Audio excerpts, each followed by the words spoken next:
This video is being watched, and while you're watching it, something is watching you. Pause.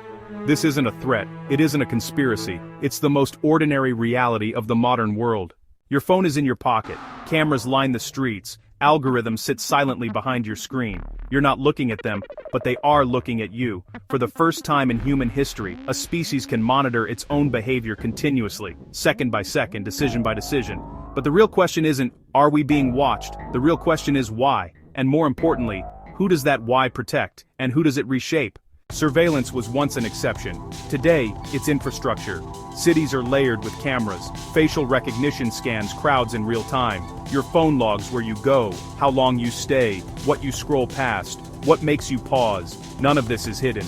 It's written in the agreements we accept without reading. But surveillance no longer feels oppressive. It feels useful. It feels convenient. You turn on location so the map works. You allow tracking so the ads feel relevant. You trade privacy for personalization. And slowly, something changes. These systems don't just observe, they learn. Surveillance didn't begin with cameras. It began the moment we traded awareness for convenience. Because surveillance alone is never the goal. Watching is only step one.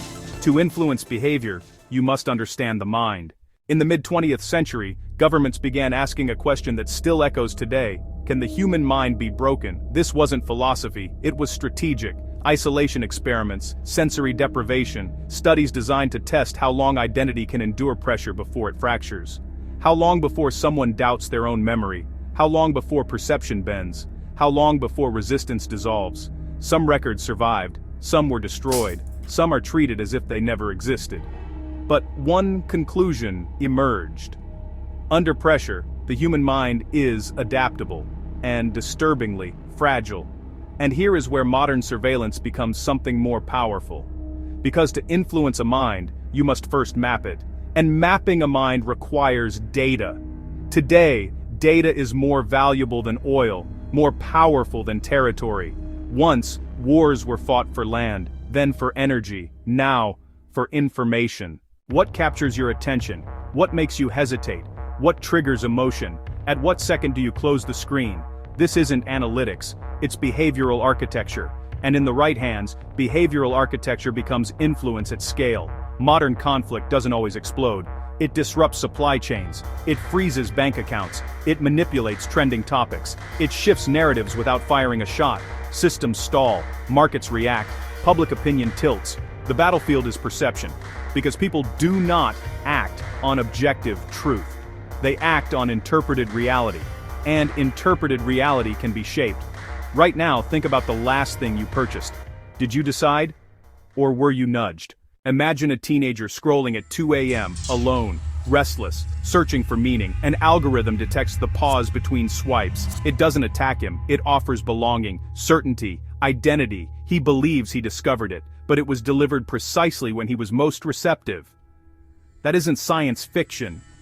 That is engagement optimization. History shows us another pattern. Missing documents, redacted files, investigations that stall, events that fade without resolution, archives burn, data is classified, witnesses disappear from the narrative. The explanation is familiar: national security. But security for whom? Every system leaks eventually, except when it doesn't, except when silence itself appears engineered. Because sometimes the most powerful action is not suppression, it is omission. Meanwhile, science advances rapidly. Artificial intelligence designing new materials faster than humans can test them, brain-computer interfaces translating neural signals into digital commands, energy prototypes promising decentralization, then quietly shelved, not because progress stopped, but because distribution determines power.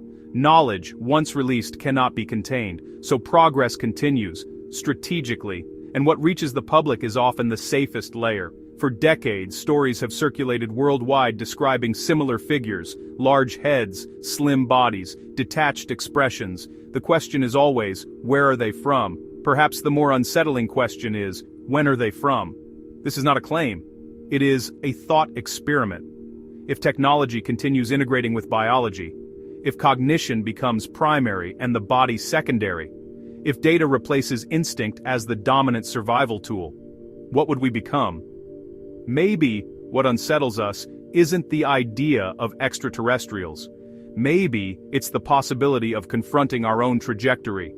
Surveillance, psychological research, data warfare, selective transparency, controlled innovation, not a single villain, but a system of incentives. Power no longer resides in one building. It flows through networks, through corporations, through governments, through platforms. And the most powerful system is the one that feels invisible, because people resist visible control, but they adapt to ambient influence. Before asking who controls the system, ask something simpler. When was the last time you made a decision without a recommendation shaping it, without a notification interrupting it, without an algorithm predicting it?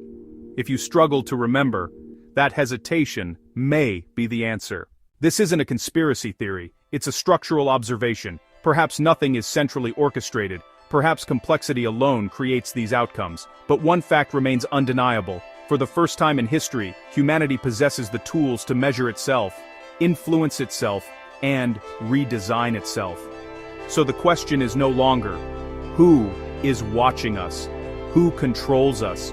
The deeper question is this: did we build this system to serve us, or are we slowly evolving to serve it? The answer hasn't been declared, but every click moves it closer.